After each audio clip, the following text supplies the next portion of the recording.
Hey, hello everyone, and welcome back to FunMathology. Now, today's topic is subtraction of integers by using number line and subtraction of integers without using a number line. So, this is the part 5 of the integer series. Got it? So, we'll learn today two aspects of subtraction, that is subtraction of integers by using number line and without using number line. So let's get started. As you have learned in the earlier lectures, that integers are a combination of numbers negative, positive and 0. You have also learned that, see in the number line here, that on the right hand side of the 0 you have positive integers, and in the left hand side of the 0 in a number line you have negative integers. So as you move towards the right, it increases. As you move towards the left, the number decreases. Got it? So if you students, if you haven't watched those lectures, so I request you to go and watch those lectures, right? Okay. Now the same questions I have to ask you, that why do you have to learn these two methods, right? So there are two methods, as I said.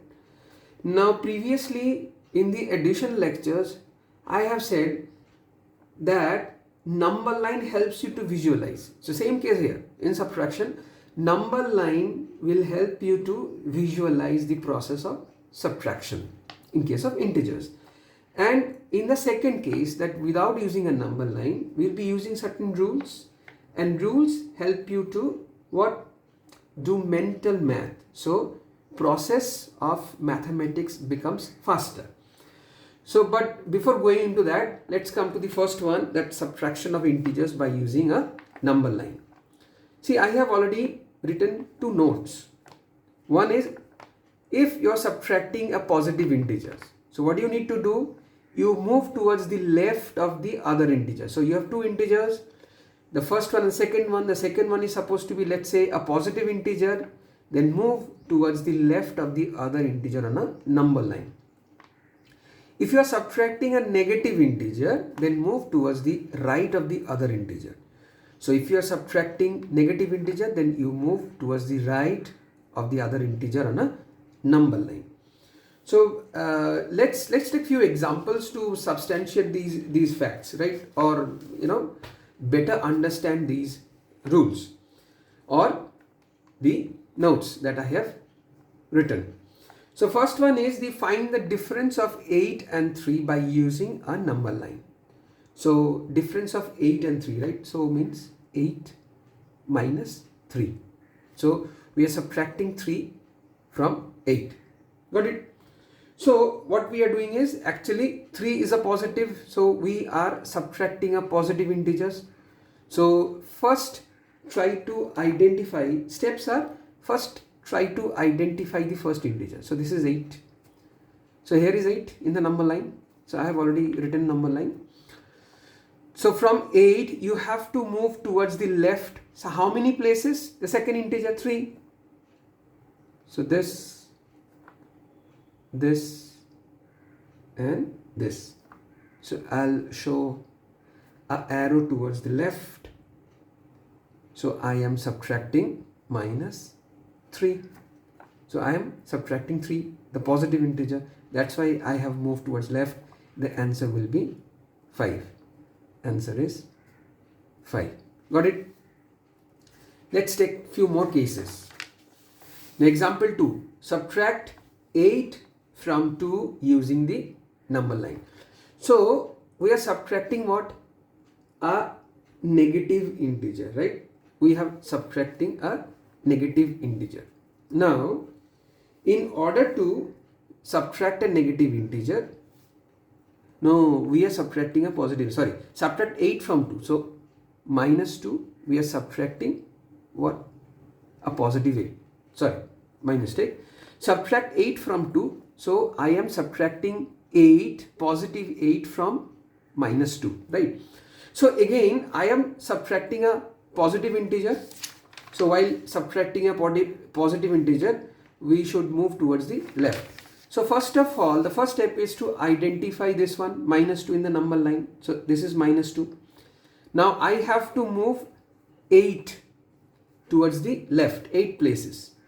So from minus 2, 1, 2, 3, 4, 5, 6, 7 and 8. So this one will be the answer. Answer is minus 10. Right. Now here always mention that you are moving to the left. How many places? You are moving 8 places. Got it? So let's see the third case. Find 4 minus of minus 5. Right. Now we are subtracting a negative integer. Now we are subtracting a negative integer. It means if you are subtracting a negative integer, I should move towards the right of the other integer. So let us find out and locate the first integer. So this is 4, right?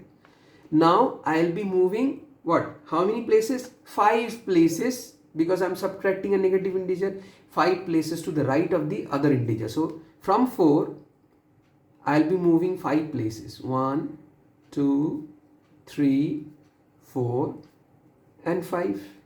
So I have moved 5 places to the right and the answer will be 9. So answer is 9. Got it? So again come to the last question of the method 1. So calculate minus 5 minus of minus 2. So what are we doing? Again we are subtracting a negative integer only. See, subtracting a negative integer. Very simple. Try to locate this one on the number line. So here, so this is minus 5. And you have to do what? Negative integer subtraction means you will be moving towards the right of this integer. How many places? 2.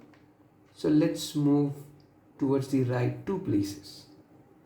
Got it? Very simple. So right here, give an arrow and give this one, minus of minus 2. So what will be the answer? Answer will be minus 3. Got it? So answer will be minus 3. So these are the few cases that you might find in your questions in your examination based on subtraction of integers by using a number line, which is pretty easy. Please remember these 2 notes. Okay, if you want to take notes, pause the video and take these 2 notes in your copy. Okay, let's move to the method number 2. So this is subtraction of integers without using a number line. Without using a number line. Now the trick here is, see, subtraction is nothing but the opposite of addition, right? Okay, so student, the trick and the tip is, you should remember that while you are subtracting integer, find the additive inverse of the integer to be subtracted. Find the additive inverse. So additive inverse of 4 is minus 4. You remember? Let's say minus 3 is additive inverse is 3. Just the opposite. So find the additive inverse of the integer to be subtracted. Now follow the same rule that you have learned in the addition of integers. Got it? So let's see. So for example, the first example is 7 minus 4. Got it? So the first example is 7 minus 4. Now in case, so we'll find what absolute values. Do you remember those 2 rules? I'll again tell you those 2 rules that we have come across during addition of integers without a number line. The first rule was, if both the terms after the conversion, let's say conversion here because we will be converting them additive inverse. So if both the terms after the conversion have the same sign, add the absolute values and keep the sign. If both are positive, then add them and keep positive as the sign. If both are negative, then add them up and keep the negative sign. If after the conversion there are different signs, then subtract the smaller value from the larger value and keep the sign of the larger value, as we have learned there. So let's see. So we'll find the absolute value of 7 in the first case, that is 7. we'll find the absolute value of minus 4, which is 4. Got it? As one is positive and the other is negative, we'll be subtracting the smaller from the larger one. Okay, the answer will be 3. Why? Because we'll keep the sign of the larger value. Got it? So let's come to the second one, that is 4 minus 7. So we'll find absolute value of 4, that is 4. We'll find the absolute value of minus 7, that is 7. Now again there are two different signs. So we'll be doing what? 7 minus 4, and what will be the answer of this? So we'll be, minus 7 plus 4, the answer will be minus 3, because we'll keep the sign of the larger value. Okay, now see minus 3 and minus 5, right? So we can, as I said, it is just the opposite of addition, subtraction, but we can represent, see this, we can represent this, we can represent in terms of addition, right? How? See minus 3 and we put here plus. Okay, now we can use what? Minus 5 here. Got it? So we are doing what? We are doing a addition of minus 5. But nonetheless, the rules remains the same. So there is two same sign. See, two same sign. So while addition we have seen what? If two same signs are there, we'll be adding them. So find out the absolute value of minus 3 is 3. Absolute value of minus 5 is 5. So just add them up. It becomes 8. What will be the sign of this? As both are negative, the sign will be 8. So this one will be the minus 8. This one will be the answer. Got it? Now for the last one, see. For the last one, let's again represent this in terms of addition. So minus 3 plus. Now minus of minus 5 is, the additive inverse is 5. Okay. So additive inverse of minus 5 is, minus of minus 5 is plus 5. Now again we'll use the same concept. So minus of 3, absolute value is 3, absolute value of 5 is 5. Now as the signs are what? Opposite here, after the conversion, we'll just subtract them. The answer will be 2. Got it? So I have shown you today, students, this will be the end of the lecture. So I have shown you subtraction of integers with using a number line and without using a number line. So I hope you have followed the lesson. If you have any question, put me in the comment box. I'll try to clarify the question answers and the questions and the queries as soon as possible. Right? So before I leave, I want to tell you that I have kept a link in the description box of a worksheet which contains numerical problems based on subtraction of integers. So you can download them and practice at home. Got it? So students, that's it for now. Thanks for watching and bye bye.